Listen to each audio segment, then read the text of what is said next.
So we just got back from an exciting week at IMTS in Chicago. Yes. What'd you get out of it? I mean, oh boy, a lot of interactions with a lot of people. I saw a lot of people at IMTS this year. Why was that, Mike? I was moving. Trying to make money? Is that what you're trying to do? My feet were Would burning. you buy an ad from this man? Please. Please. I was busy, but I did have a chance as I was walking around the halls many times to notice something. What I noticed was robotics, and he always noticed robotics. Yeah. But in our hall, in the quality pavilion, in the quality pavilion, in the East building, a lot more robots, and there wasn't really so many. Even 2 years ago, you really had to go over to north or south to really see a lot of robotics. Now they're everywhere. So that was one thing that jumped out for me. Okay, well, that's interesting. I think that's what I saw. We'll talk a little bit more about that in a bit. Well, while we were at IMTS, doing all the things that we were doing there, we ran across, actually he was introduced to us, an interesting person.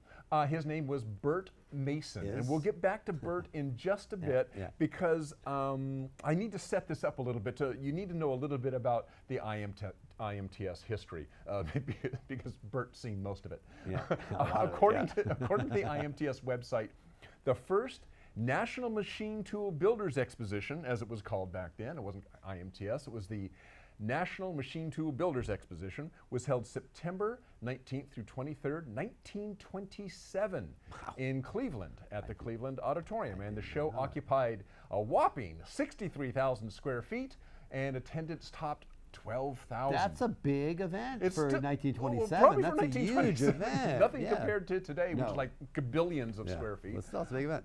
So the show ran, actually, until 1935, and then there was a break until 1947. Wonder what happened between those 2 days. What happened between 35 and 47? Well, that's right. It was the war, so it didn't return to 1947, and that show first appeared in Chicago, where it has been since. Now, get this. At the 1947 Machine Tool Show in Chicago, all the machines were required to be painted the same shade of machine tool gray. That must have been an exciting show to walk into. Wow, cement floor and gray tools on top of it. So, in an ingenious marketing ploy, Cincinnati Milling Machine Company introduced a new cutting fluid and made it available to all the exhibitors, who were all machine tool exhibitors, and the color of the cutting fluid was bright pink. So imagine this sea of gray, and every machine tool you come up to has got this bright pink cutting tool. And of course, everybody there would have, who are used to regular, clear machine cutting tool, they would have been at the booth. They've been saying, "Wow, what's that machine?" And they, of course, this came from Cincinnati machining. Milling Machine. So that was brilliant on their part. I thought that's fantastic. These guys saw a marketing spot. Okay, so let's fast forward. I just thought that was interesting. Let's fast forward to the 1960s. Which was 1960, which was the first show that mostly was, as it was billed, NC-controlled machines. Now notice I said NC-controlled machines, not CNC-controlled machines, because at that time there was no C. It was just NC. It was punch cards or punch tape. Wow. So it was a little bit after that. We're getting to it, in 1972, I believe, 1970-72, that Burt Mason attended his first IMTS. I figure he's probably like 5 years old. No, he was a little older than that. He was a machinist. And this was right around the time they put the C in C and C. So that is with the point that become computer numerically controlled machines. And this was a game changer, really. I mean, it was the beginning of machine automation as we know it. It was about that time when computers began, personal computers and so forth, began making the scene not only in personal computing, but become embedded in equipment. And so CNCs was a logical choice for that, because now you could machine more accurately, faster, less setup, because the setup was automatic. It's really a major breakthrough. It was a major breakthrough. And it was about this time that, that Burt made the scene, and he has not missed a single IMTS in the 50 years since that. So in the 50-year history of this show, in the 90-year history of the show, Burt has been to more than half of them. And I think that's just kind of crazy. The show's been around for almost 100 years, 90 years, and Burt has literally been to more than half of the shows continuously since 1970, I think. Yeah. So we thought it might be interesting to ask Burt some of the changes he has seen, and we had a chance to talk to him at the show. This is kind of a short interview, but there are a couple of nuggets I want to talk about after we watch this. So let's take a look at the interview that we had with Burt Mason. And I'm here with Burt Mason, and Burt is kind of a unique individual that we just found. Burt has been coming to IMTS for 50 years, 48 years. 48 years, yep. I came here my first time in 1970.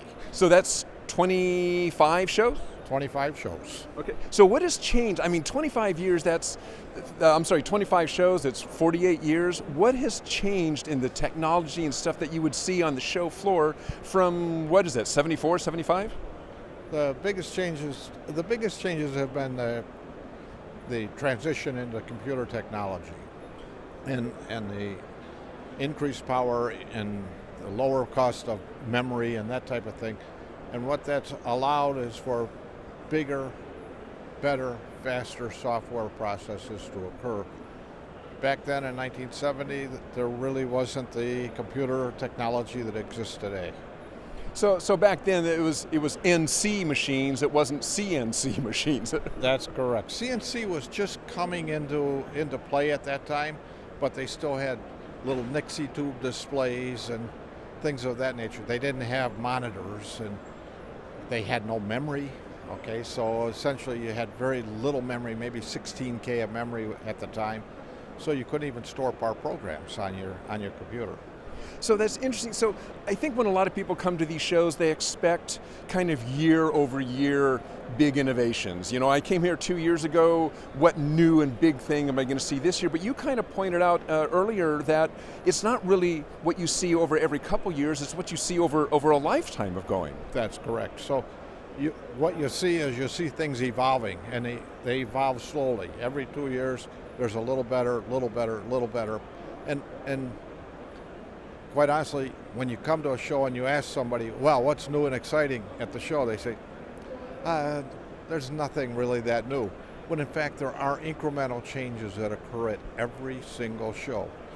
So when you think back 50 years and you look at what you're seeing today, what are you kind of most amazed at, just over that period of time? I'm amazed at how the digital technology has taken over. The software where you can create a CAD model, you can machine off that CAD model, you can then inspect off the CAD model.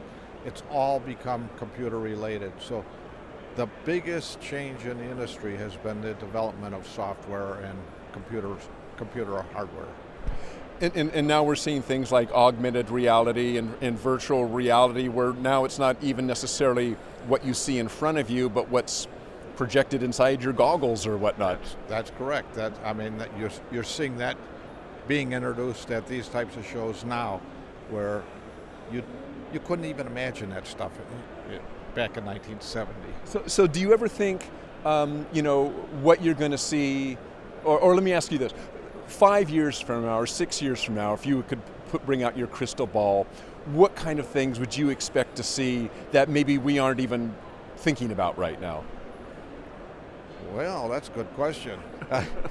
I guess more of a closed loop systems where it goes from engineering to the machining to the inspection, and then the whole loop is closed, making it a closed loop system that things are automatically updated, not only in engineering but on the machine shop floor. So that's where I would see it going. That's fantastic. Well, Burt, 48 years at IMTS. 48 years at IMTS, 25 consecutive shows. That's amazing. Thanks for talking to us today. Thank you. And as you saw, that was Burt Mason, Business Development Manager for Hexagon Manufacturing Intelligence. Back in the day, I believe he said he worked for Bendix.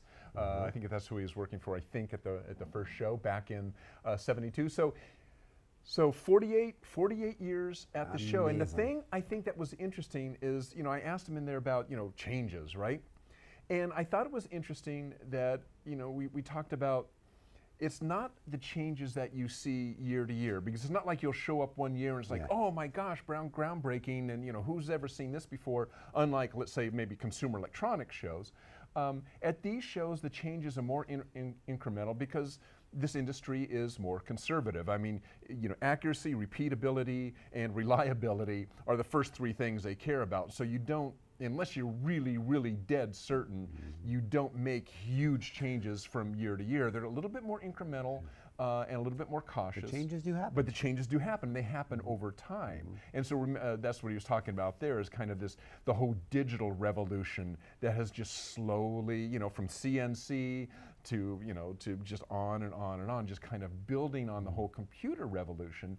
As computers get smarter, faster, more memory, and so forth, well, they're able to do more with them, and that's just a gradual thing, which is really infused, really what you see at the show now. But it's been over time, 40 years, 50 years. He mentioned AR there. I think you guys mentioned AR. Right, I mentioned AR, saying all that. That's something that's really just right now. Right. I mean, just really now, emerging, really starting to now become mainstream. And so, I mean, we don't think, even though we still call them CNC machines, we don't go, ooh, it's a CNC. No, it's just part of, they're a CNC machine, right?